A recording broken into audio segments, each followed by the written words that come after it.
Millionaire disguised in a wheelchair to test the teacher's honesty. What happened next shocked everyone. A story of resilience and hope that will touch your heart. Welcome back, leave a like on the video, subscribe to the channel, and enjoy the story. The morning sun cast long shadows across the manicured lawns of Nixon Carlisle's estate in Beverly Hills. At 48, Nixon had accumulated more wealth than most people could imagine in several lifetimes. His investment firm, Carlyle Ventures, had turned him into a billionaire before his 40th birthday. Yet as he stared at his reflection in the bathroom mirror, all he saw was emptiness in his eyes. He adjusted his silk tie with practiced precision and sighed. Another day, another disingenuous interaction with people who only saw his bank account. "Mr. Carlyle, your car is ready," announced Margaret, his house manager, through the intercom. "Thank you, Margaret," he replied mechanically. The drive to his downtown office was filled with calls from associates pitching investment opportunities, each voice carrying that distinctive tone Nixon had come to recognize, the carefully calibrated blend of deference and familiarity reserved exclusively for the ultra-wealthy.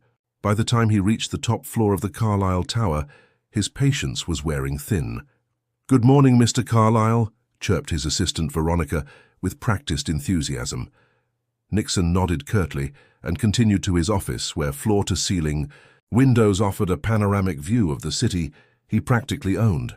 He lowered himself into his custom leather chair and opened his laptop, scrolling through emails without really seeing them. His mind was elsewhere. The revelation had come 3 days ago during a charity gala.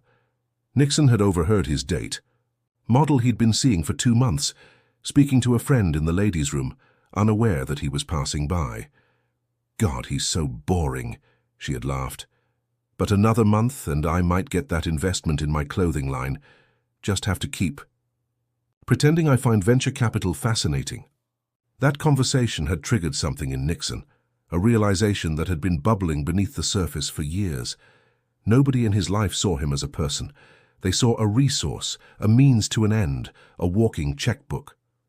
Even his supposed friends were mostly business associates with financial interests in maintaining their relationship with him. Nixon's thoughts were interrupted by Veronica announcing his 9 a.m. appointment. He straightened his posture and put on the mask of the confident business magnate everyone expected.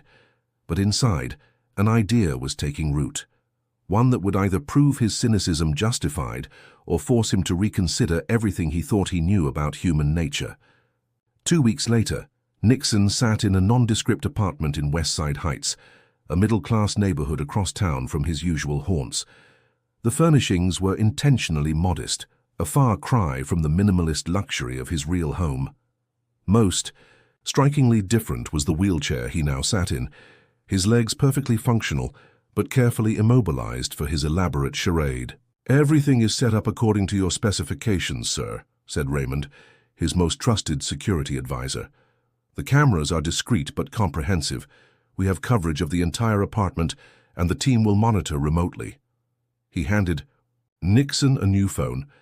"This has a direct line to me. Your new identity is complete. Nathan Craig, former construction worker, disabled in a workplace accident 3 years ago." Nixon nodded, running his hand over the wheelchair's armrest. "And the enrollment?" "Confirmed. You start adult education classes at Westside Community High School next Monday. Your literature teacher will be a Ms. Olivia Davis. We've done background checks on all staff. She's been teaching there for 15 years, divorced, no children, volunteers at a local rehabilitation center. Squeaky clean record." "Perfect," Nixon said, though something in him felt uneasy about the extensive surveillance of an unsuspecting teacher. He pushed the thought away.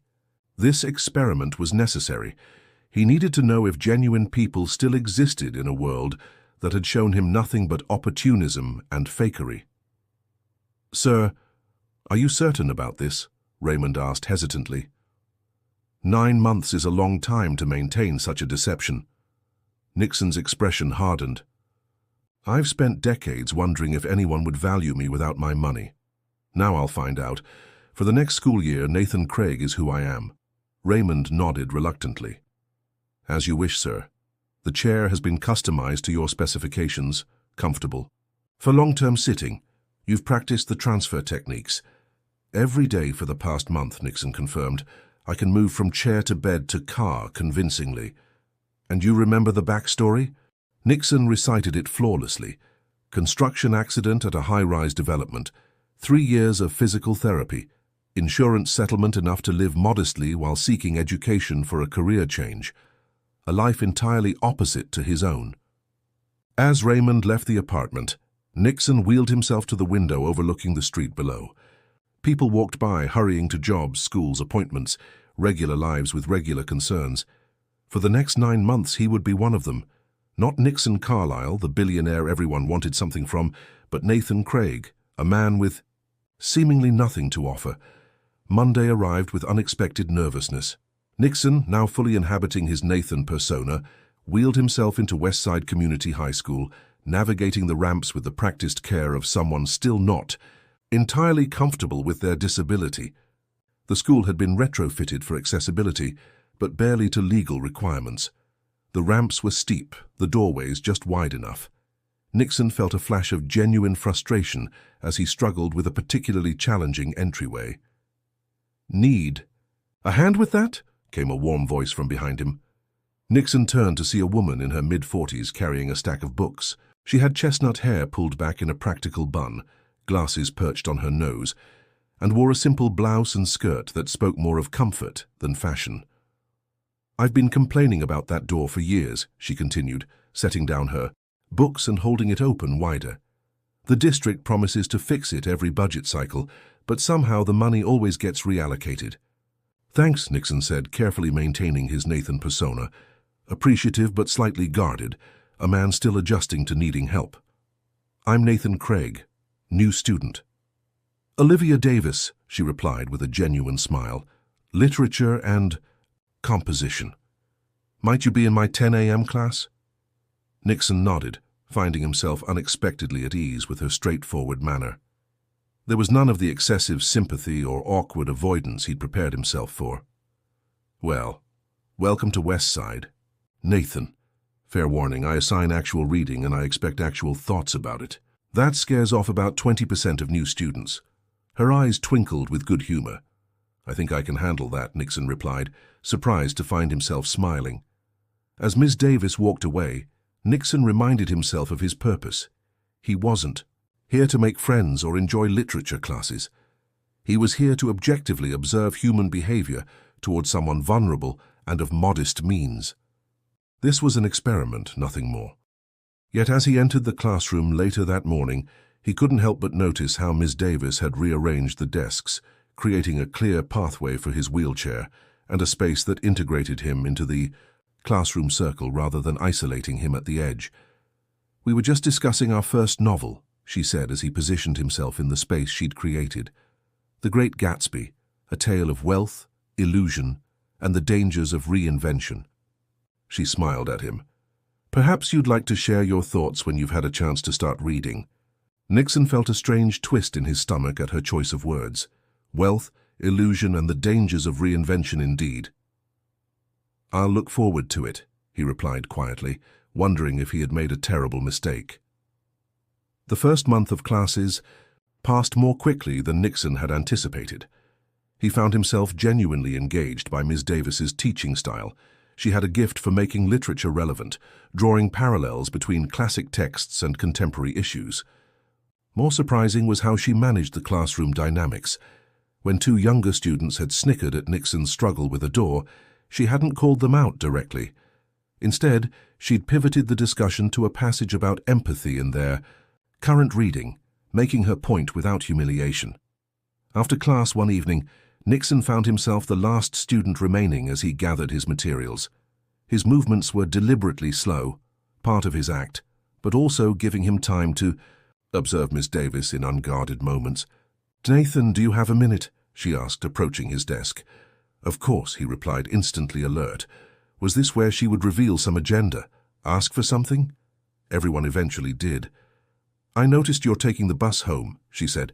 "The stop outside doesn't have a shelter, and the weather report says rain starting tonight and continuing all week." She handed him a business card. "This is my cell number. If you ever get stuck or need a ride, please call. The buses run less frequently in bad weather, and this neighborhood isn't the safest after dark." Nixon stared at the card, momentarily, speechless. In his real life, people gave him their numbers constantly, wanting meetings, pitching investments, seeking favors. But this simple offer of practical help without any apparent agenda caught him completely off guard. "That's very kind of you," he said finally, pocketing the card, "but I wouldn't want to impose." Ms. Davis waved away his concern. "It's not an imposition. I drive right past your neighborhood on my way home. Education should be accessible in practice, not just in theory." As Nixon wheeled himself to the bus stop that evening, he found himself conflicted. Was Ms. Davis simply a good person, or was this the beginning of some longer play? In his experience, apparent kindness usually masked ulterior motives, yet try as he might, he couldn't identify what she might want from a supposedly middle-class, disabled student. The next day, his chauffeur Thomas nearly compromised everything. Nixon had been waiting in his apartment for a document delivery, quarterly reports he needed to review, even while maintaining his charade. Thomas, accustomed to his employer's exactitude, had brought the documents personally, rather than using a courier. "Your financial statements, Mr. Carr," Thomas began as Nixon opened the door, stopping mid-sentence when he saw Ms. Davis standing in the apartment. She had offered him a ride home during the downpour, and Nixon had reluctantly accepted, not wanting to seem unnaturally resistant to normal assistance. He had intended for her to drop him off outside, but she had insisted on helping him navigate the rain-slicked path to his building entrance. "Nathan, is this a friend of yours?" Ms. Davis asked, looking curiously at the uniformed driver. Nixon's mind raced. "This is Thomas, my cousin's driver," he improvised. "My cousin sometimes sends me documents to review. He has a small business and values my input." He turned to Thomas with a warning glance. "Thank you, Thomas. Please tell Robert I'll look these over this evening." Thomas, well trained in discretion, recovered quickly. "Of course, sir. Ms. Davis, a pleasure to meet you." After they had both left, Nixon collapsed back in his wheelchair, heart pounding. It was a close call, too close. He messaged Raymond immediately to establish stricter protocols for any necessary contact. This experiment would fail if his true identity was discovered too soon. Yet the incident had highlighted something Nixon hadn't expected. Ms. Davis's presence in his fake apartment had felt strangely natural. She hadn't commented on the modest furnishings or shown any hint of judgment about his circumstances. Instead, she'd noticed the stack of books by his reading chair and commented on his apparently eclectic taste, seeming genuinely interested in his thoughts on the authors. For the first time, Nixon wondered if he might be learning something unexpected from this experiment, not just about others but about himself. If you are enjoying the story, type 5 in the comments and subscribe for more videos like this. If not, type 0. It helps me create even better content for you. Continuing. As autumn leaves began to fall across West Side Heights, Nixon found himself developing a routine that felt increasingly natural. Mornings were spent reviewing business documents, maintaining his empire remotely through carefully encrypted communications. Afternoons and evenings belonged to Nathan Craig's life. Classes, reading assignments, and the gradually expanding social circle that Ms. Davis had helped facilitate among the adult students. While maintaining his cynical objectivity proved easy with most interactions, Nixon found himself increasingly conflicted about Ms. Davis. Her dedication to her students went far beyond professional requirements. She arrived early to help struggling students, stayed late to accommodate working adults' schedules, and somehow remembered personal details about everyone's lives and challenges. One Tuesday afternoon, Nixon wheeled himself into the classroom to find Ms. Davis rearranging furniture with the help of the school janitor. "Nathan, perfect timing," she called out cheerfully. "What do you think? I'm trying to create better." Flow for group discussions. Nixon looked around at the new arrangement. "The semicircle opens up more space for wheelchair access," he observed. "That's thoughtful." "Not just for you," she replied, moving one last desk. "I have 2 pregnant students who mentioned back discomfort in these chairs, and Ji Woo's arthritis has been acting up with the colder weather. This layout gives everyone more options to be comfortable." Nixon nodded, struck again by her comprehensive awareness of her students' needs. In his board meetings, he couldn't recall executives ever considering the physical comfort of participants unless they were trying to impress important clients. Besides, Ms. Davis continued with a smile, comfortable students are engaged students. We're starting Steinbeck next week, and I want everyone fully present for those discussions. The class that followed proved her theory correct. The new arrangement created a more intimate atmosphere, and Nixon found himself participating more actively in the discussion of The Great Gatsby's final chapters than he had intended. Literature had been a passion in his youth before business consumed his life, and analyzing Fitzgerald's critique of wealth felt uncomfortably relevant to his current experiment. Nathan makes an excellent point about Gatsby's reinvention, Ms. Davis said, drawing attention to his comment. The facade he constructed was both his strength and his ultimate undoing. Can anyone connect this to modern social presentations? Nixon felt a chill at her words. Was this coincidence, or had she somehow sensed the deception at the heart of his presence in her classroom? He studied her face for signs of suspicion, but saw only genuine intellectual engagement. I think we all create versions of ourselves for different situations, offered Elena, a nursing student in her 30s. The person I am at work isn't the same as who I am with friends. Exactly, Ms. Davis nodded. And Nathan's insight about Gatsby's tragedy being his belief in his own fiction is particularly astute. Sometimes we can become trapped in the identities we create. Nixon remained quiet for the remainder of the class, unsettled by how accurately. The discussion reflected his own situation. He had created Nathan Craig as an experiment, but something unexpected was happening. He was beginning to experience the world differently through Nathan's identity, noticing obstacles he'd never considered, appreciating simple kindnesses he would have overlooked, engaging with ideas rather than opportunities. After class, Nixon lingered again, ostensibly struggling with the reading list for the next unit. Ms. Davis approached his desk with a gentle smile. You seemed troubled during our discussion today, she observed, perceptive as always. Literature sometimes has that effect, holding up uncomfortable mirrors to our own lives. Nixon maintained his composure with effort. I was just thinking about reinvention, he said carefully, whether it's ever truly possible to start fresh. Ms. Davis considered this thoughtfully. I believe it is, but authentic reinvention requires honesty, especially with oneself. She gathered her papers, adding, we all wear masks sometimes. Nathan, the trouble comes when we forget their masks. As Nixon wheeled himself toward the exit, he felt profoundly unsettled by her words. For the first time, he wondered if this experiment was affecting him more than his subjects. Was he still fully Nixon Carlyle pretending to be Nathan Craig, or was something more complex emerging? That evening, as rain pounded against the windows of his modest apartment, Nixon found himself genuinely engrossed in Steinbeck's Of Mice and Men, the next assigned reading. The simple, powerful story of friendship and shattered dreams affected him more deeply than he had expected. When his secure phone rang with Raymond checking in, he found himself uncharacteristically abrupt.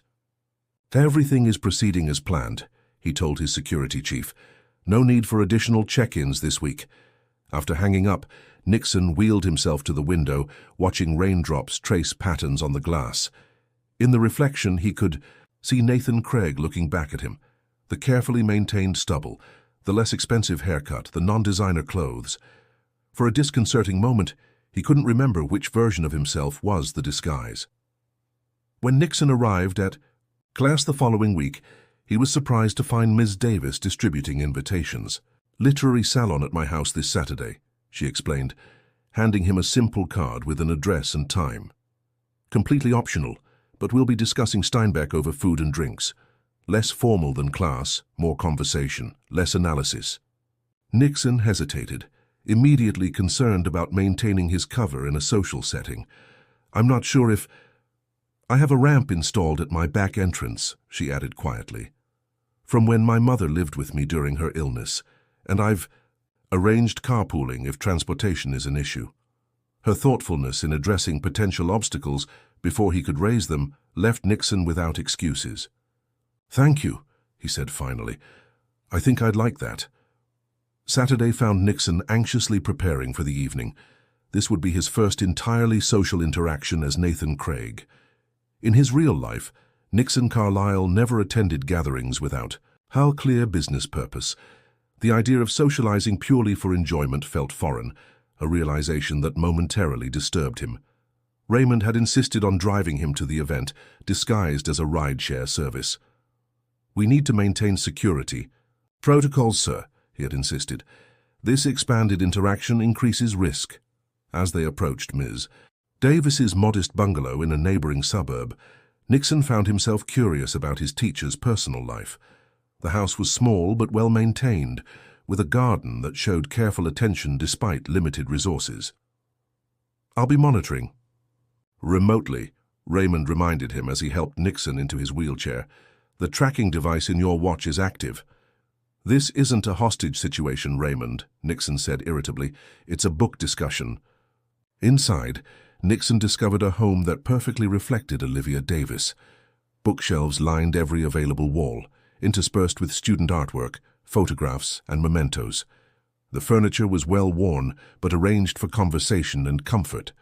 About a dozen students from their class were already present, chatting comfortably over appetizers and drinks. "Nathan, I'm so glad you could make it," Ms. Davis greeted him warmly, guiding him toward the group. "Elena was just defending Steinbeck against accusations of sentimentality. I think you might have some thoughts on that."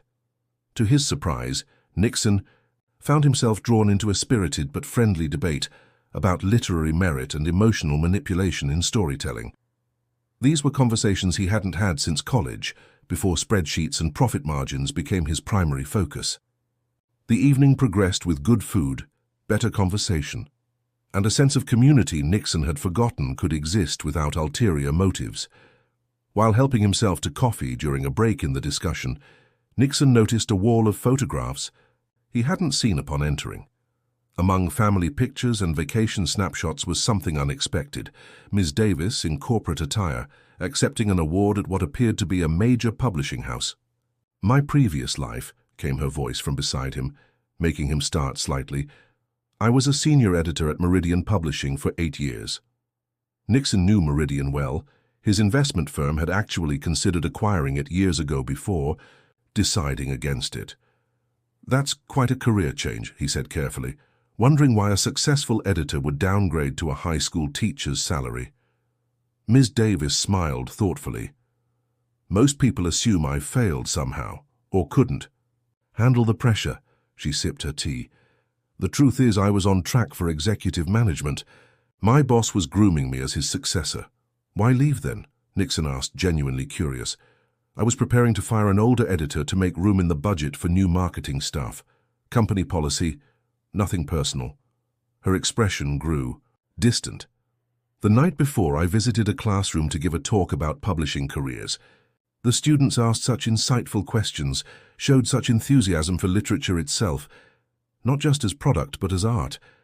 I realized I'd spent years thinking about books as units, profit margins, market segments." She set down her cup. "I handed in my resignation the next morning. Never looked back." Nixon stared at her, unable to comprehend walking away from success, status, and financial security for something as intangible as passion and purpose. It was completely contrary to everything he understood about human motivation. "Don't you miss it?" he pressed. "The salary, the prestige?" Ms. Davis laughed softly. "The money occasionally, especially when my car needs repairs. The prestige, never." She gestured around at her home filled with animated students. "I trade in something far more valuable now." As Nixon wheeled himself around the room later, he found himself looking at Ms. Davis with new eyes. She had voluntarily chosen the opposite path to his own, prioritizing meaning over money, connection over control. It challenged his fundamental assumptions about what drove people's choices. While examining her bookshelves, Nixon noticed a framed article about a local rehabilitation center. The photo showed Ms. Davis alongside volunteers and patients, including several in wheelchairs. "You volunteer there?" he asked when she approached. "Every weekend," she confirmed. "It started because of my mother's illness, but I've continued.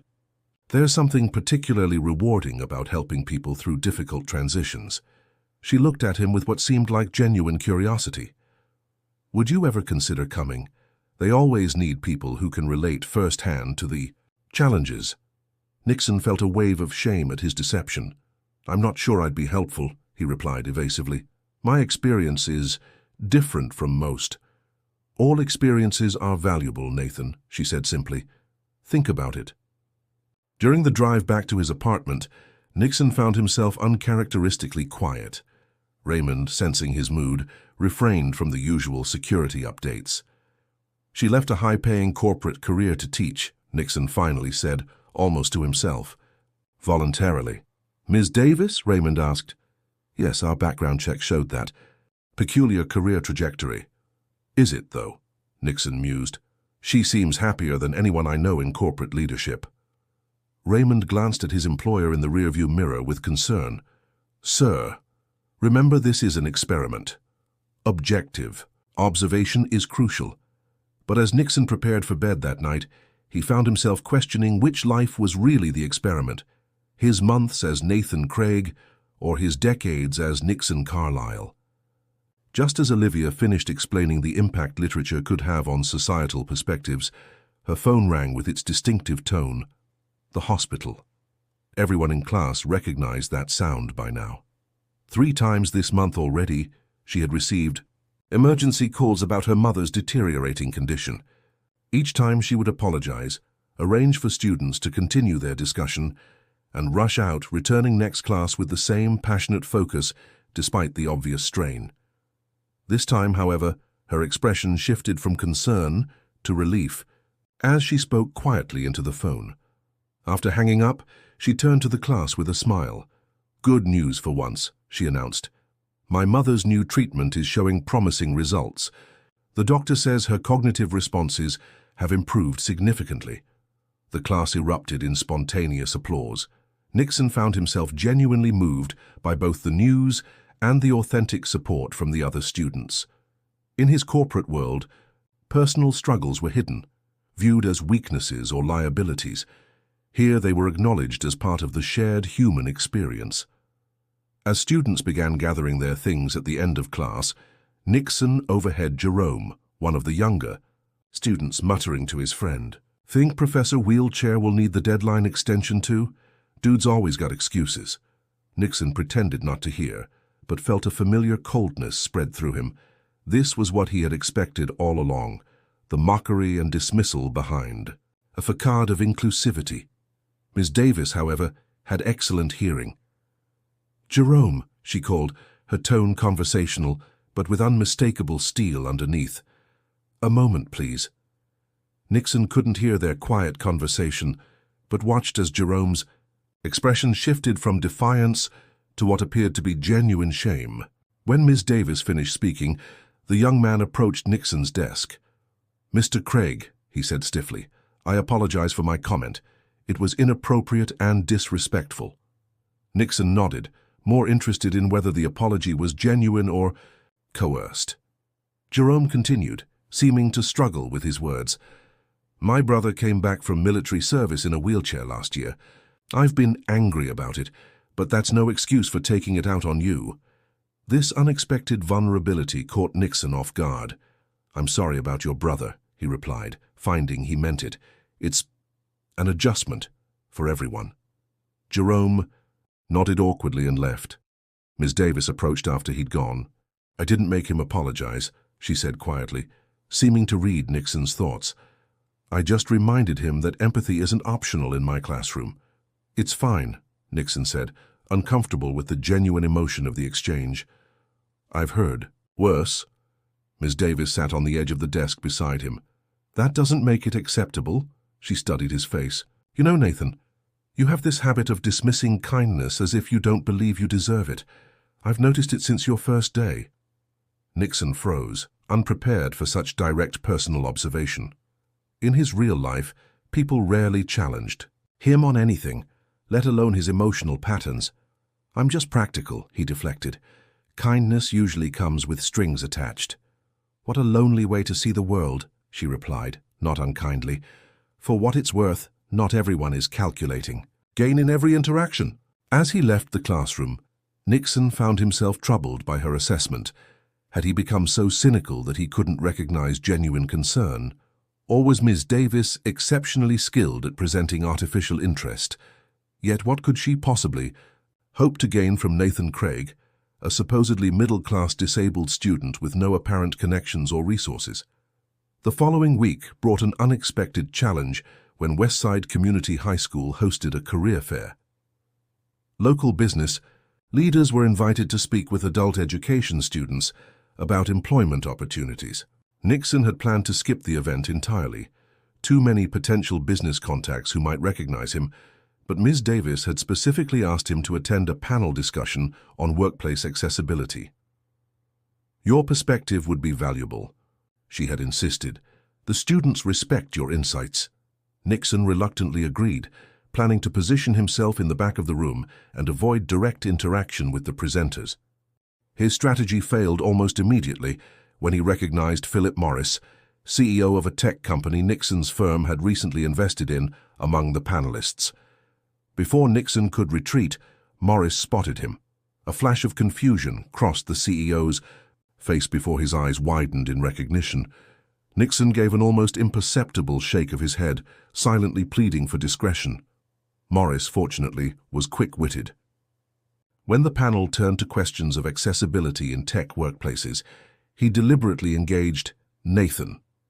"Sir, in the back, you seem to have first-hand experience with these challenges. Would you share your perspective on how employers could better accommodate employees with mobility issues?" Put on the spot, Nixon found himself drawing on months of experiencing the world from a wheelchair. "Most accommodations aren't nearly as expensive or complicated as businesses fear," he began. "The biggest obstacle isn't physical, it's attitudinal. The assumption that adaptation equals special treatment rather than equal opportunity." Morris nodded thoughtfully. "An excellent point. Would you say there's a business case for these investments beyond compliance?" "Absolutely," Nixon continued, finding himself genuinely engaged. "Diverse perspectives lead to more comprehensive problem-solving. When you design workplaces or products for a wider range of human experiences, you discover broader applications and markets." After the panel, Morris approached him while Ms. Davis was distracted with other students. "Bold experiment, Carlyle," he murmured under his breath. "Your secret's safe, but I'd love to understand the purpose sometime." "Perspective research," Nixon replied quietly. "I'd appreciate your discretion." Morris nodded and moved away just as Ms. Davis approached. "That was brilliant, Nathan," she said, her face alight with enthusiasm. Mr. Morris seemed quite impressed. He mentioned his company is expanding their accessibility initiatives and asked if you might be interested in consulting. Nixon felt a twist of irony at consulting for a company he partially owned. "I'll consider it," he said noncommittally. "You should," she encouraged. "Your insights today were remarkable, practical yet visionary. You've clearly given these issues serious thought." The truth was he hadn't. Not until living as Nathan had forced him to experience the daily challenges and institutional barriers facing people with disabilities. The consulting opportunity was ludicrous, given his true identity, yet he found himself genuinely interested in addressing the issues he'd identified. That evening, Nixon made an unprecedented decision. Using a secure line, he contacted his chief operations officer and initiated a comprehensive accessibility review of all Carlyle Ventures properties and portfolio companies. When his COO expressed surprise at this sudden priority, Nixon cut him off. "Just make it happen," he directed, "and I want real solutions, not just minimum compliance, understood?" As autumn gave way to winter, Nixon found his experiment taking an unexpected turn. What had begun as a test of others' characters was increasingly becoming a journey of self-discovery. Living as Nathan forced him to experience aspects of life. His wealth had insulated him from not just physical barriers, but social and emotional ones as well. Once weekend was particularly enlightening, when heavy rain resulted in flooding at the school. Nixon arrived Monday morning to find the library in chaos, water having seeped through the aging roof and damaged numerous books. Without thinking, he joined the volunteer cleanup effort Ms. Davis was organizing. "Nathan, you don't have to do this," she said. when she spotted him attempting to reach books on lower shelves. "I want to help," he replied, surprised to find he meant it. "I can't climb ladders, but I can sort and catalogue." For hours, Nixon worked alongside students and faculty, feeling a strange satisfaction in the shared purpose of the endeavor. In his corporate world, problems were solved by hiring experts or replacing damaged assets. Here, the community came together, each contributing what they could. Most surprisingly, his disability, even though feigned, didn't exempt him from participation, but simply redefined how he could contribute. Students asked for his organizational input, valued his suggestions for improved shelving systems, and included him fully in both the work and the camaraderie that developed. By late afternoon, when the immediate crisis had been addressed, Nixon found himself engaged in conversation with Ms. Davis and several other teachers in the faculty lounge. The discussion turned to the chronic underfunding of education, particularly for adult learners. The irony is that corporate leaders complain about skills gaps in the workforce, yet investment in adult education continues to decline, said Mr. Hernandez, the economics teacher. "It's all about quarterly returns," another teacher added bitterly. "Long-term social investments don't show up on balance sheets." Nixon shifted uncomfortably, aware that as a major investor, he had consistently prioritized exactly those quarterly returns over less tangible social benefits. "Maybe we need to make the case in terms they understand," Ms. Davis suggested. "Demonstrate the economic impact of educational investment in human capital." "Would that actually change anything?" Mr. Hernandez asked skeptically. "These decisions are made by people so insulated from everyday reality they can't possibly understand the consequences." Nixon felt their words like physical blows. Was that truly how he was seen? An insulated decision-maker, detached from the human implications of his business choices? Later that day, 2 months' worth of tension between Nixon's dual identities finally erupted into a moment of acute moral crisis. "We have a problem," Raymond informed him during their secured weekly check-in.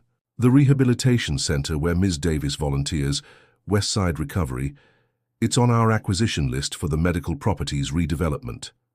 Nixon felt his blood run cold. "What do you mean?"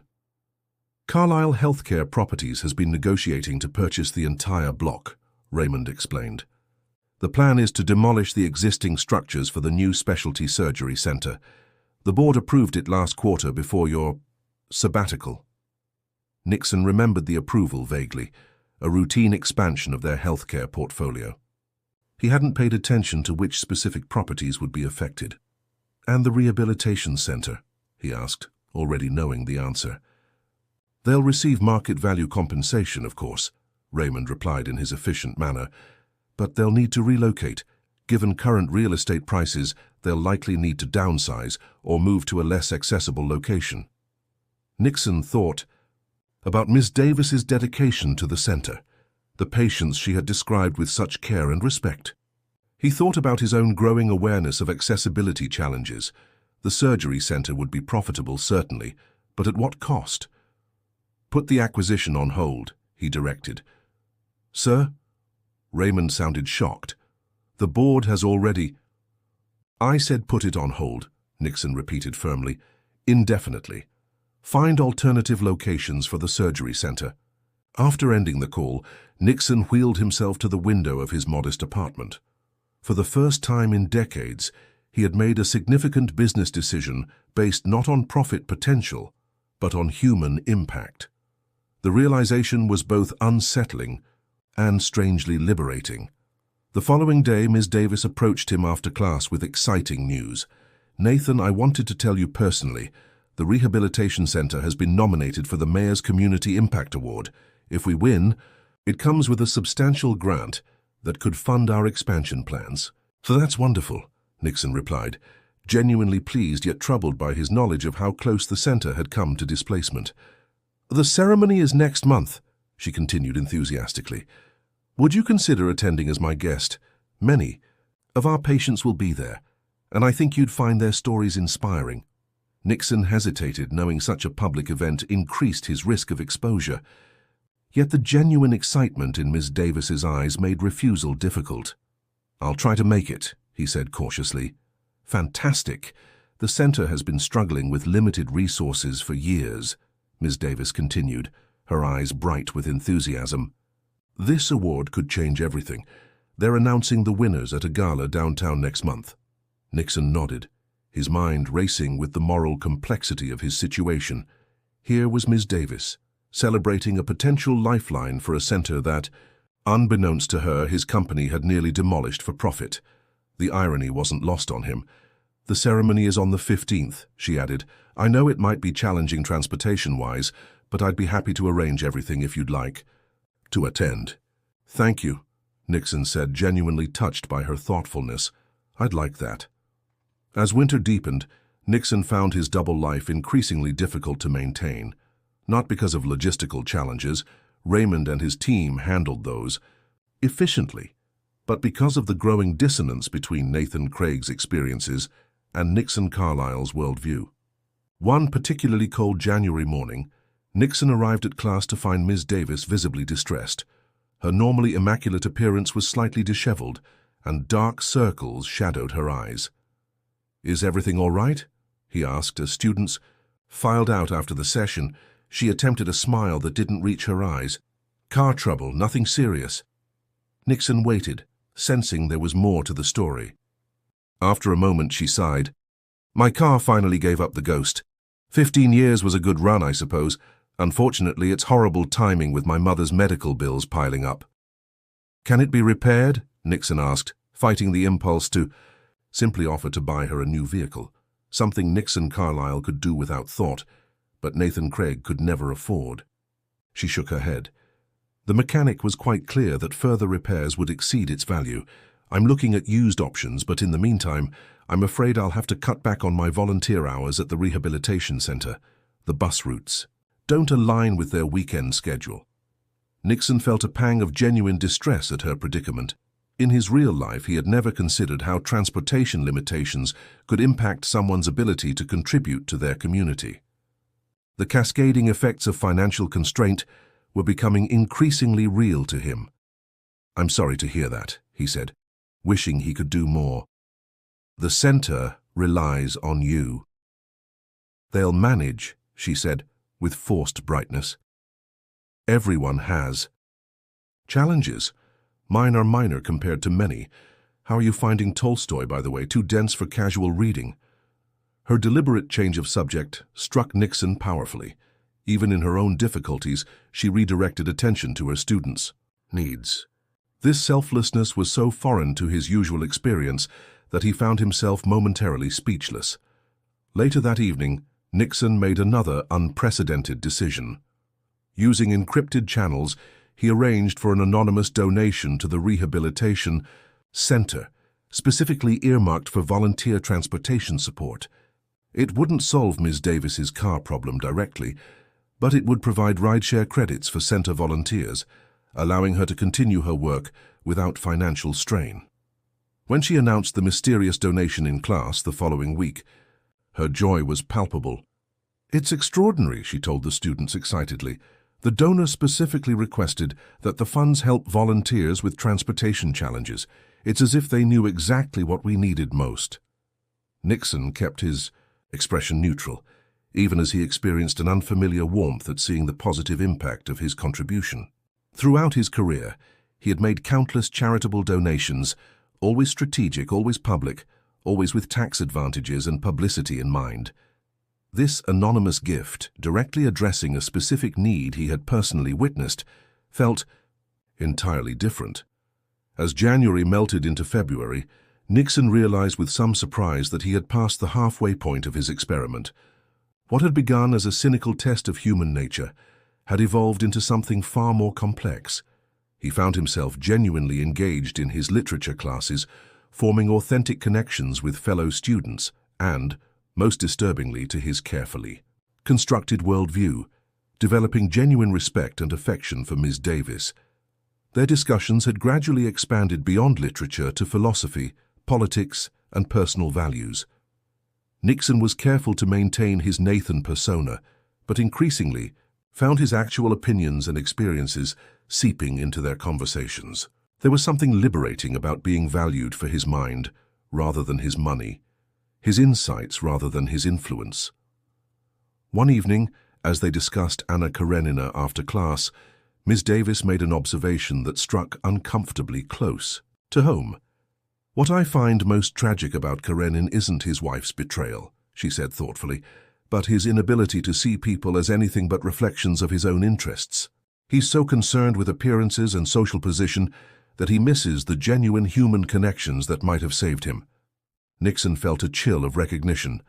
How many relationships had he viewed precisely that way, evaluating people based on their utility to his business, social, or personal objectives?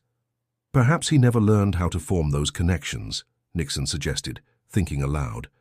When your value is always measured by external metrics, wealth, status, influence, you start to apply those same measures to others.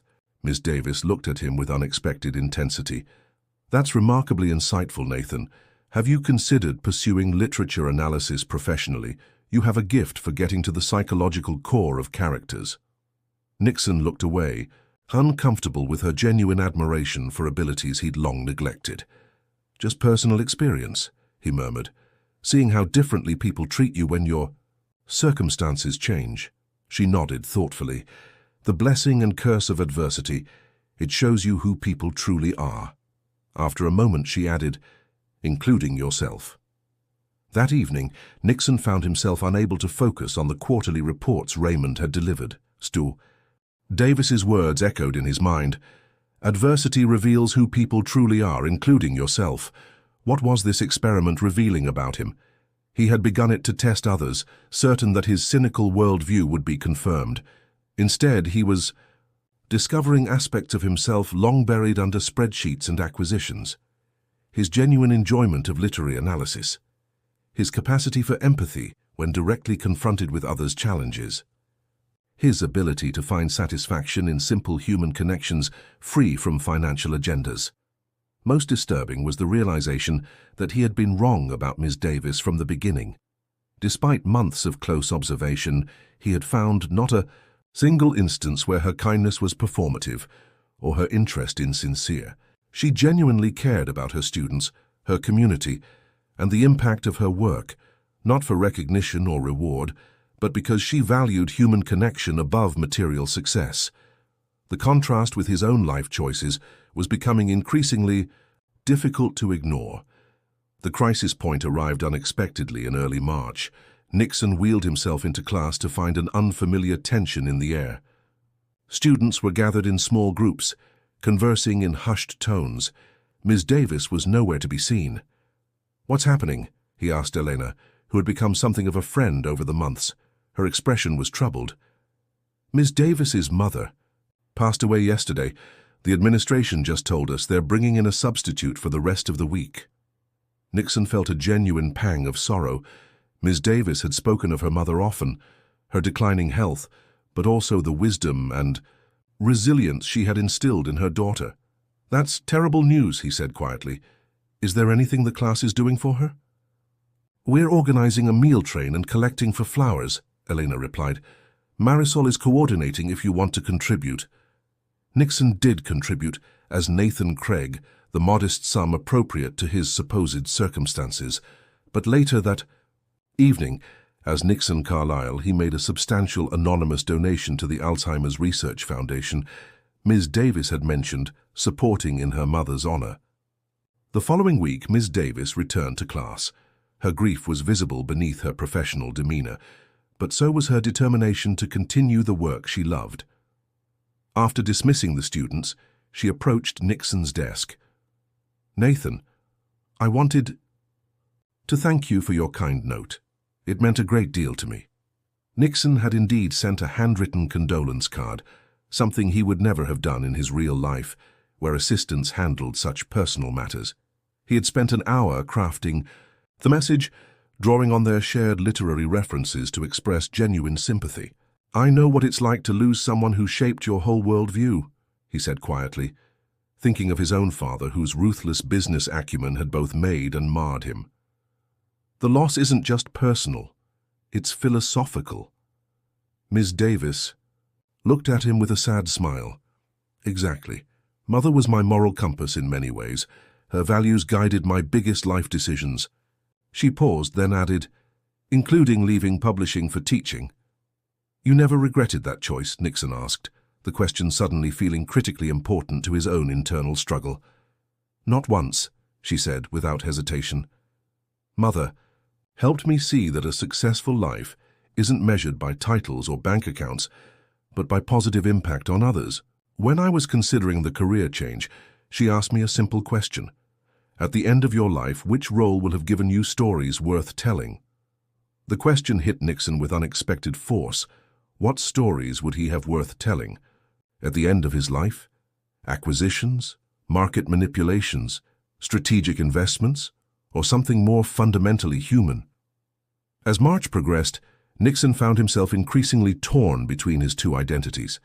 Nathan Craig had developed authentic relationships, contributed meaningfully to classroom discussions, and experienced genuine growth. Nixon Carlyle had empire, wealth, and influence, but increasingly, these seemed hollow achievements compared to the human connections he'd formed as Nathan. The Rehabilitation Center's award ceremony approached, and Nixon faced a difficult decision.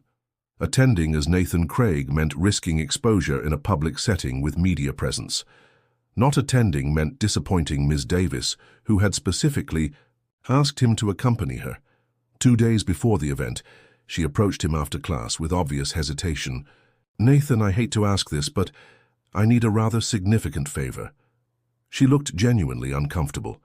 The ceremony is the same evening as your final exam preparation session. I completely understand if you can't attend. Your education should take priority. Nixon stared at her in disbelief. You're worried about my exam prep? When this award could transform the center's future? She nodded seriously. Your future matters too. We could find another time for the preparation session, but it would be after hours, and I know evening transportation is challenging for you.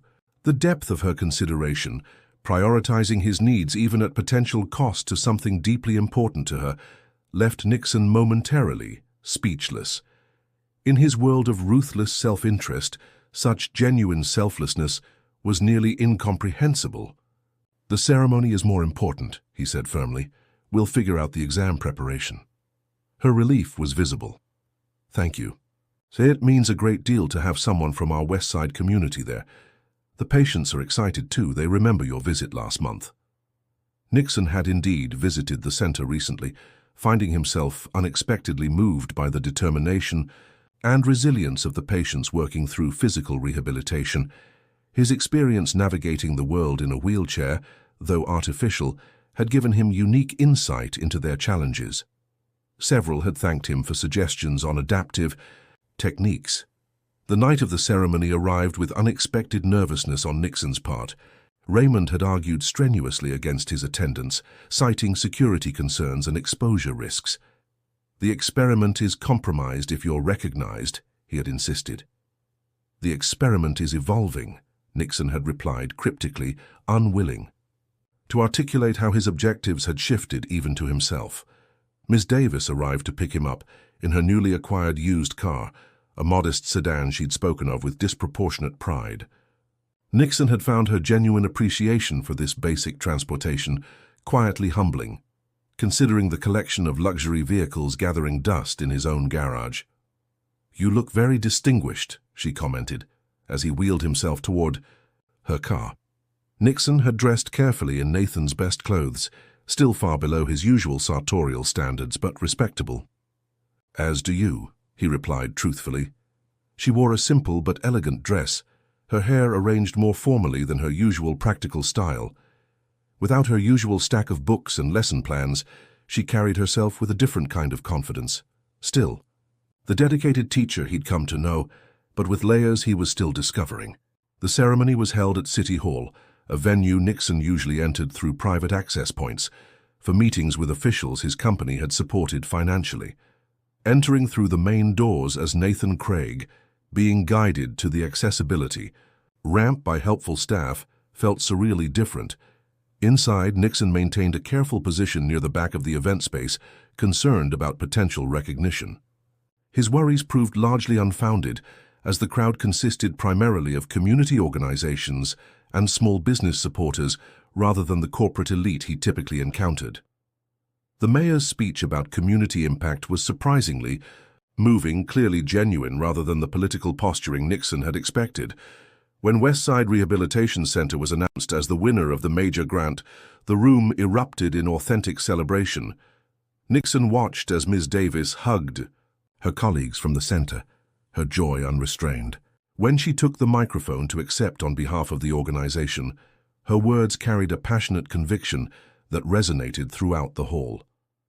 This center exists because every human being deserves the support to rebuild, recover, and reclaim their dignity, she said, her voice strong with emotion. Not as charity, but as an investment in our shared humanity. This grant isn't just money. It's a statement that our community values all its members, regardless of physical ability or financial circumstance. As applause filled the room, Nixon felt a profound shift in his perspective. Throughout his career, he had viewed charitable giving as either obligation or strategy. Ms. Davis and her colleagues saw it as investment in human dignity, a fundamentally different framework that made his own approach seem hollow by comparison. The reception afterward proved more challenging, as Nixon noticed several business associates among the civic leaders circulating through the crowd. He positioned himself strategically behind support columns when necessary, focusing his attention on the center's staff and patients who approached to speak with Ms. Davis. "Your teacher is quite remarkable," commented an elderly man in a motorized wheelchair who had introduced himself as a long-term patient at the center. "She volunteers more hours than some paid staff and remembers every patient's story and challenges." "I'm beginning to understand that," Nixon replied thoughtfully. "People like her restore my faith in humanity," the man continued. "Before my stroke, I was a corporate attorney, saw the worst of human nature daily. Greed, deception, manipulation." He gestured toward Ms. Davis across the room. "Then someone like Olivia comes along, giving so much while asking nothing in return, and you realize people can be better than our cynicism allows." Nixon felt those words like a physical impact. They articulated precisely the transformation occurring within his own worldview, the grudging recognition that his cynicism, however well-founded in his experience, was not universally applicable. Some people, like Olivia Davis, operated from genuinely different motivations than self-interest. When a small group of her students arrived to support her, Ms. Davis's face lit with genuine pleasure. She immediately brought them to where Nixon sat with the patient. "These are my literary scholars," she introduced them proudly, each brilliant in different ways. Nixon watched as she highlighted each student's specific strengths. Elena's talent for historical context, Jerome's unexpected gift for poetic analysis, his own insight into character motivation. The genuine pride in her voice as she spoke of their achievements made clear that her investment in them went far beyond professional obligation. Later that evening, as Ms. Davis drove him home, Nixon found himself uncharacteristically reflective. "You could have done anything with your intellect and communication skills," he said. "Corporate leadership, politics, entrepreneurship. Why dedicate yourself to work that's so undervalued by society?" She considered the question seriously. "Because I measure value differently, I suppose." After a moment, she added, "Every semester, I see students discover their own intellectual capabilities, often for the first time. I see people who've been told they're not college material realize they have important ideas to contribute. That transformation, that moment when someone recognizes their own worth, that's a kind of wealth money can't buy." When they arrived at his apartment building, Ms. Davis hesitated before saying, "Nathan, there's something I've been meaning to ask you. The exam preparation session we postponed, would you be willing to reschedule it at my house this weekend? My schedule is complicated with settling Mother's estate, but I don't want to shortchange your education." Nixon agreed immediately, touched by her continued dedication despite her personal challenges. As Raymond helped him into his apartment, later his security chief noted his unusually pensive mood. "Is something wrong, sir? Was your cover compromised?" "No," Nixon replied distantly. "Nothing's wrong, I'm just thinking." The truth was more complex than he could articulate. For the first time in decades, Nixon Carlyle was questioning the fundamental values that had guided his life. The drive for wealth and control that had defined his existence seemed increasingly hollow, compared to Olivia Davis's seemingly simple but profound mission of helping others recognize their own worth. The weekend study session at Ms. Davis's home deepened Nixon's internal conflict. Arriving at her modest bungalow, he found her living room transformed into an efficient study space, complete with reference materials and notes tailored specifically to areas where she'd observed he needed additional support. "I noticed you struggled a bit with the political context of Orwell," she explained, showing him the carefully organized materials. "So I pulled some historical references that might help contextualize the allegorical elements." The level of personalized attention for just one of her many students struck Nixon profoundly. In his business, such individualized focus would be reserved for clients worth millions. Ms. Davis offered it freely to anyone seeking knowledge, regardless of their apparent value proposition. As they worked through the material, Nixon found himself genuinely engaged in the intellectual exercise. Literature had been his passion before his father had redirected him toward business and finance. Reconnecting with these texts through Ms. Davis's insightful guidance reminded him of the young man he had once been, idealistic, curious, alive to ideas rather than opportunities. During a break, as she prepared tea in her small kitchen, Nixon noticed a letter on her desk with the Rehabilitation Center's letterhead. Unable to resist, he glanced at the contents, a planning memo for the center's expansion using the grant. Funds. One item caught his attention immediately: potential corporate partners for additional funding. A plan was forming in his mind before he could fully process it. If Nixon Carlyle anonymously purchased the adjacent property through a shell corporation and donated it to the center, their expansion possibilities would multiply. It would be simple to arrange. A few calls to his financial team could make it happen within days. "Sugar or honey, Ms.?" Davis called from the kitchen, startling him from his thoughts.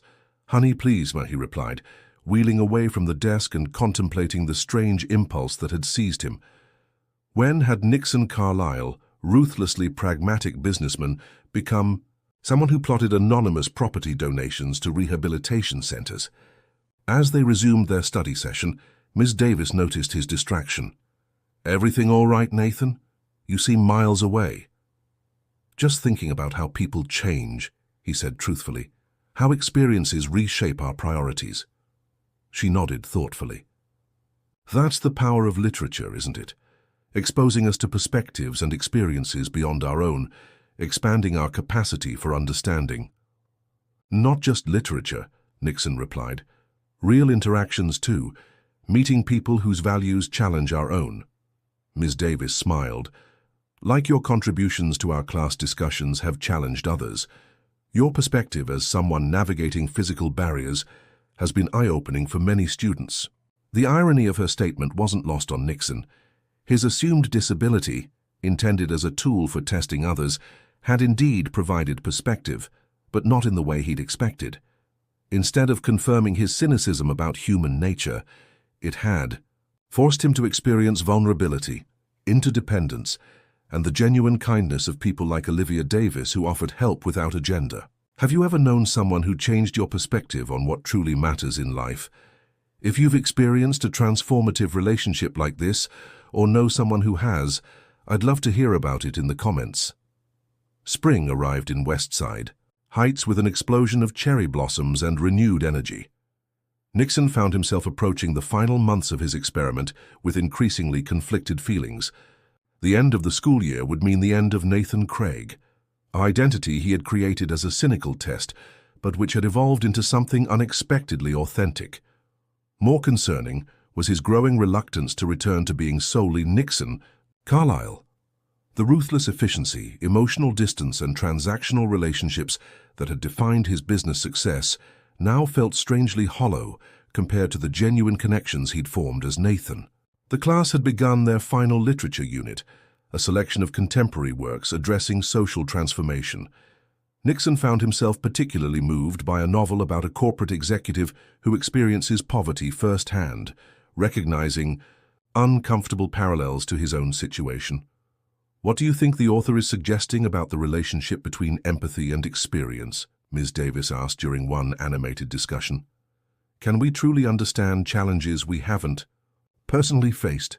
Intellectual understanding isn't the same as experiential knowledge, Nixon offered, drawing on his months of living as Nathan.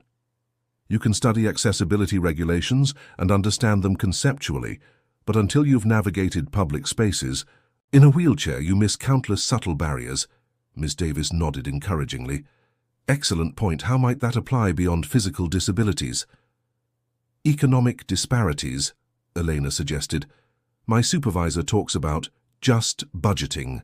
Better without understanding that some choices simply don't exist when you're living paycheck to paycheck. The discussion continued, with Nixon increasingly aware of how profoundly his own perspective had shifted. Before this experiment, he had viewed financial struggles as primarily resulting from poor choices or lack of effort. Living modestly as Nathan, even with the safety net of his true wealth, had shown him the complex systemic barriers facing those with limited resources. After class, as had become their custom, Nixon remained to discuss the day's readings with Ms. Davis. Their conversations had evolved into a highlight of his week, intellectually stimulating and personally meaningful in ways his business interactions rarely were. You've been unusually quiet today, she observed as they delved into the novel's conclusion. Did the ending disappoint you? Nixon considered how to respond. I found it somewhat unrealistic, he admitted. The protagonist makes a complete moral transformation after his experience of poverty. Real change is rarely so absolute. Perhaps, she agreed, but literature often compresses time and emphasizes turning points.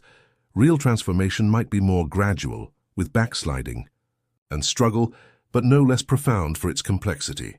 Nixon thought about his own gradual transformation over these months, the slow erosion of certainties he had once held about human motivation, about the measures of success, about his own priorities. I've been meaning to ask, Ms. Davis continued, changing the subject. What are your plans after graduation? You have remarkable analytical skills and unusual insight. Have you considered pursuing higher education? The question caught Nixon off guard. He had been so focused on maintaining his deception and processing his evolving perspectives that he had given little thought to how this experiment would conclude. I haven't decided, he answered vaguely. Many factors to consider. She nodded understandingly. Well, for what it's worth, I think you have significant academic potential. I'd be happy to write recommendation letters if you decide to apply to college programs. The genuine support in her offer, the desire to help him advance based solely on the potential she perceived, with no possible benefit to herself, struck Nixon deeply. When was the last time someone had offered him assistance without ulterior motive? Had anyone ever supported Nixon Carlyle simply because they believed in his human potential rather than his financial value? The final weeks of the semester brought increasing pressure as students prepared for exams and final projects. Nixon found himself genuinely engaged in crafting his literary analysis paper, spending hours in the local library researching and refining his arguments. The intellectual challenge was refreshing, after years focused primarily on financial strategy. One evening, as the library was closing, he found himself caught in an unexpected spring downpour without transportation. As he debated waiting it out versus getting soaked, a familiar car pulled up. Need a rescue? Ms. Davis called through the open window. How did you know I was here? Nixon asked as he navigated toward her car. Lucky coincidence, she replied. I was dropping off some reference materials for another student. The library keeps extended hours during finals week, but I didn't realize they'd cut bus service after 8. Poor planning.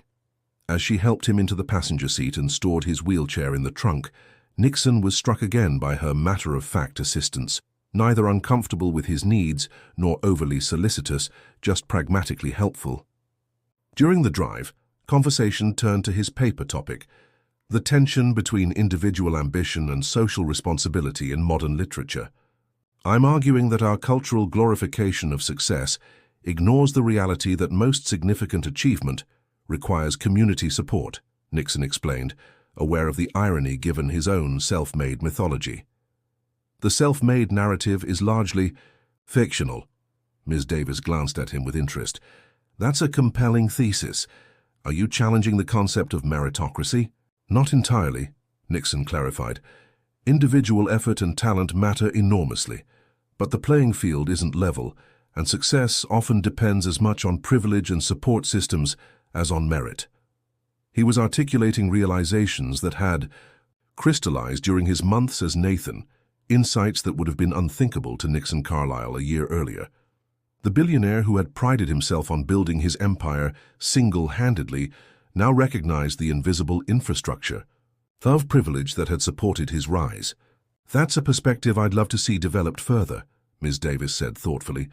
Have you considered pursuing sociology or political economy if you continue your education? The conversation continued as they arrived at his apartment building. To Nixon's surprise, Ms. Davis produced an umbrella and insisted on helping him to his door despite the late hour and pouring rain. I'd offer coffee, Nixon said as they reached his apartment, but I know you have early classes tomorrow. She smiled, brushing rain from her jacket. Another time, perhaps. Oh, before I forget. She reached into her bag and produced a book. I thought you might enjoy this. It's relevant to your paper topic. The book was a newly published analysis of economic mobility myths, exactly the kind of source that would strengthen his arguments. The thoughtful gesture, so unnecessary yet so perfectly aligned with his needs, left Nixon momentarily speechless. Thank you, he said finally. This is extraordinarily considerate.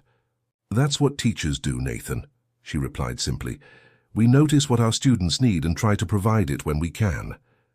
As she left, Nixon found himself wondering if anyone in his real life paid such careful attention to his actual needs, not his financial requirements or business objectives, but his human needs for intellectual stimulation, meaningful connection, and growth. The answer, he realized with uncomfortable clarity, was no. No one in Nixon Carlyle's life saw him as clearly or supported him as genuinely as Olivia Davis supported Nathan Craig, a supposedly unremarkable student with modest prospects. The final weeks of class accelerated with preoccupying speed. Nixon found himself genuinely invested in his coursework, spending more time on his literature assignments than on the quarterly business reviews Raymond dutifully delivered to his apartment. The irony wasn't lost on him, the billionaire CEO neglecting empire for literature analysis. The Rehabilitation Center continued its expansion planning, with Ms. Davis occasionally sharing updates that Nixon pretended to hear for the first time, though he had actually approved the anonymous property donation weeks earlier. Her excitement about the center's future possibilities was infectious, her vision for expanded services clearly driven by genuine concern for patients' needs rather than organizational ambition. As the final class session approached, Nixon found himself increasingly troubled by the inevitable end of his experiment. Living as Nathan had become more than a cynical test. It had become a window into a different way of experiencing the world, one with authentic connections and purpose beyond profit. What had begun as an attempt to prove human nature universally self-interested had instead forced him to confront his own cynicism. Olivia Davis had demonstrated consistent kindness and integrity without agenda. Fellow students had shown genuine camaraderie. The Rehabilitation Center staff had revealed dedication to human dignity that transcended financial incentives. How could he return to Nixon Carlyle's life of transactional relationships and profit-driven decisions after experiencing these alternatives? Yet how could he maintain the deception that had become increasingly uncomfortable as his respect for Ms. Davis deepened? The moment of crisis arrived unexpectedly during graduation week. Nixon had submitted his final paper and was preparing for the adult education program's modest graduation ceremony. The event would mark both an academic achievement for Nathan Craig and the conclusion of Nixon Carlyle's elaborate experiment. 2 days before graduation, Nixon arrived at his apartment to find Ms. Davis waiting outside, her expression troubled. "Nathan," she said as he approached, "I hope you don't mind my stopping by unannounced. There's something important we need to discuss." Nixon felt a chill of apprehension. Had his deception been discovered? Had Raymond's security protocols failed? "Of course," he replied with outward calm. "Would you like to come inside?" Once settled in his modest living room, Ms. Davis seemed uncharacteristically hesitant. "I've been debating whether to have this conversation," she began. "But with graduation approaching, it seems necessary to clear the air."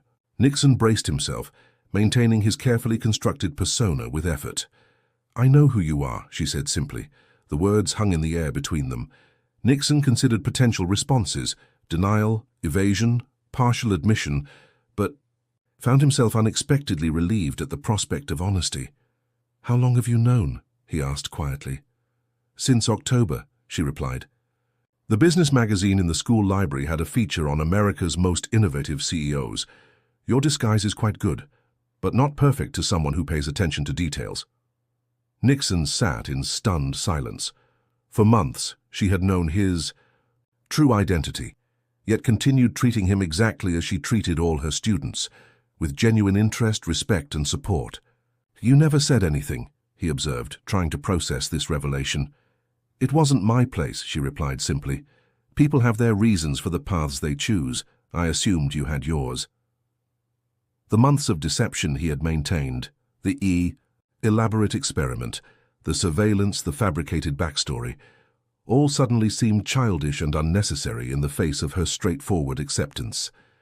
"I wanted to see how people would treat me without my wealth," he admitted, the truth finally emerging. "If anyone would value me for myself rather than my money." She nodded thoughtfully. "A natural question, though perhaps the more important. One is whether you value yourself beyond your wealth." Her gentle redirection struck Nixon with unexpected force. Had this experiment been less about testing others and more about discovering what remained of himself beneath the layers of financial success? "I don't know what happens next," he admitted, an unfamiliar vulnerability in his voice. Ms. Davis smiled kindly. "Graduation happens next. You earned it, regardless of which name goes on the certificate." "And after that?" Nixon asked, genuinely. "Uncertain for perhaps the first time in decades." "That's entirely up to you," she replied.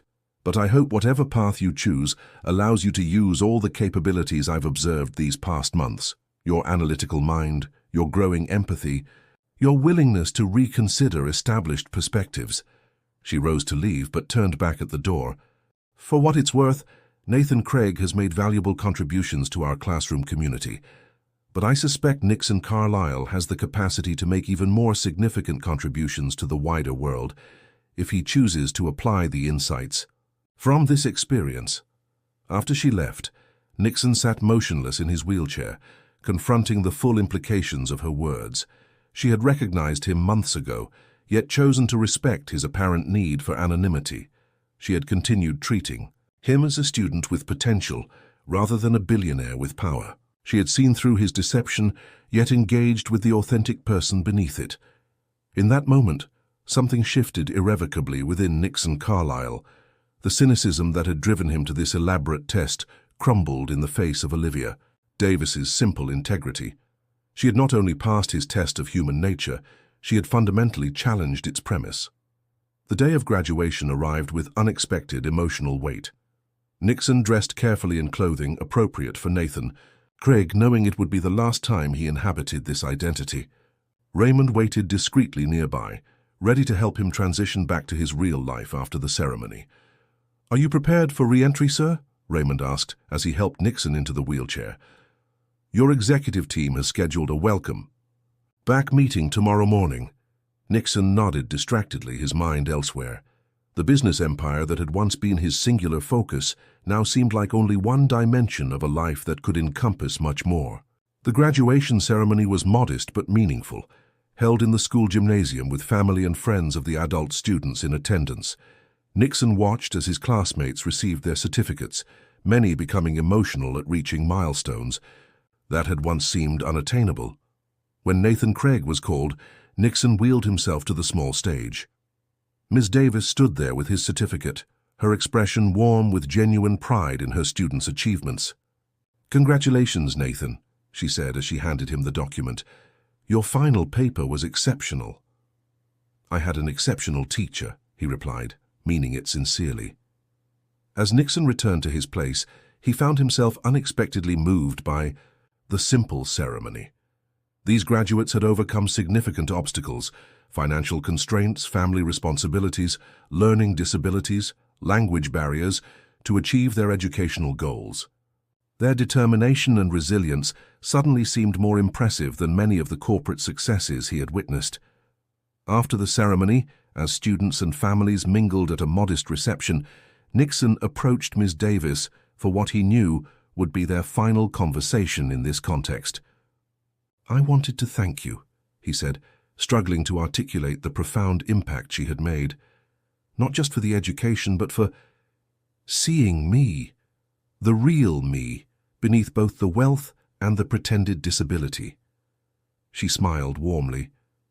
"That's what teaching is at its best, seeing the potential in people that they might not yet see in themselves. I've made arrangements for a scholarship program in your name," Nixon told her, "for adult students facing exceptional barriers to education. No strings attached, complete independence in administration." "That's very generous," she acknowledged, "though I hope it's not the only outcome of your time with us."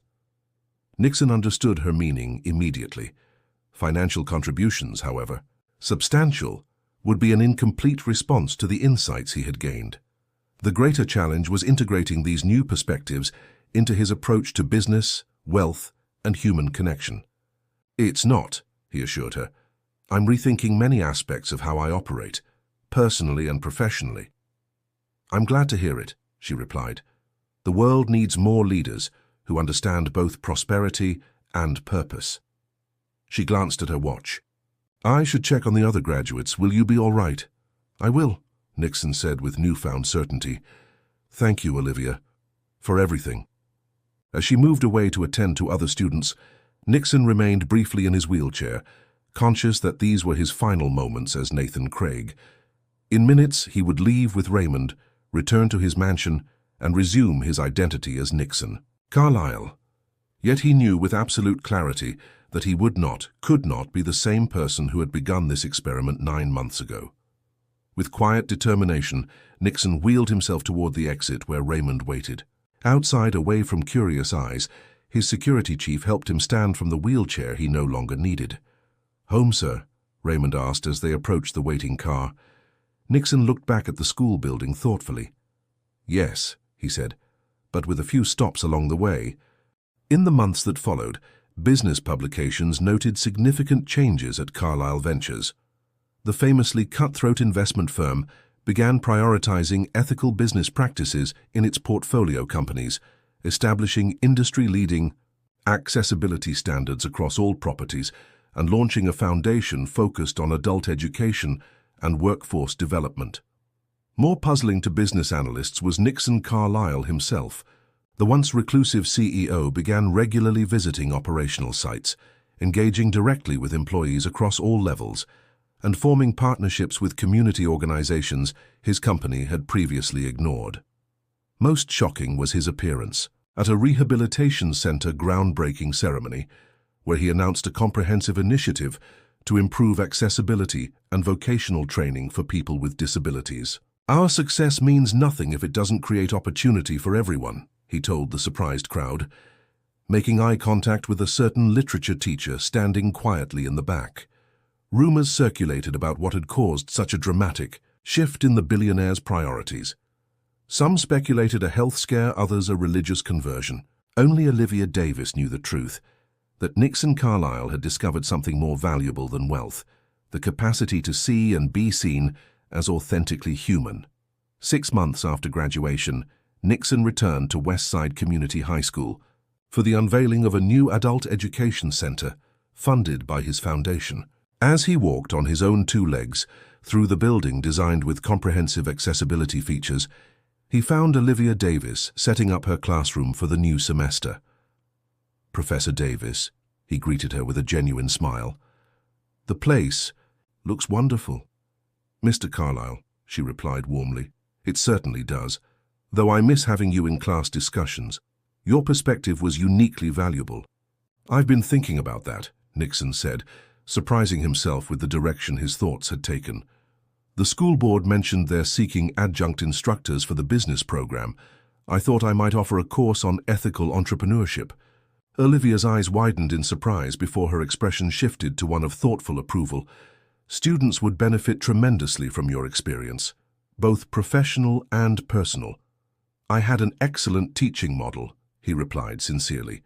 As they walked through the new facility, discussing possibilities for future collaboration, Nixon reflected on the extraordinary journey that had brought him here. What had begun as a cynical test of human nature had become a profound lesson in his own humanity. The wheelchair that had been a prop in his deception had become a vehicle for genuine perspective.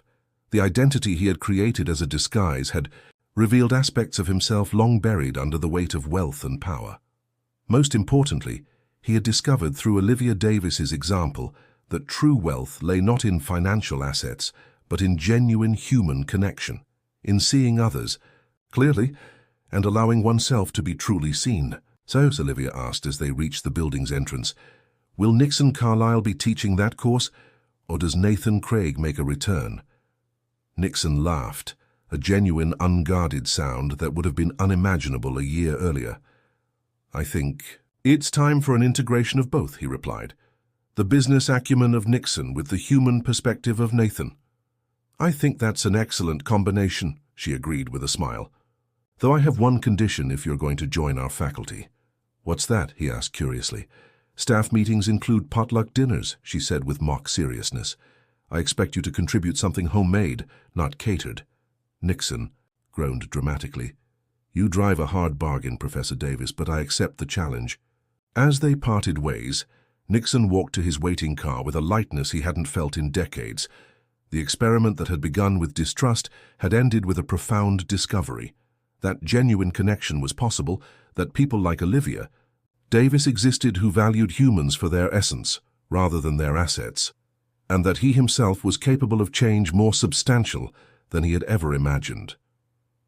Raymond opened the car door with his usual efficiency. Back to the office, sir?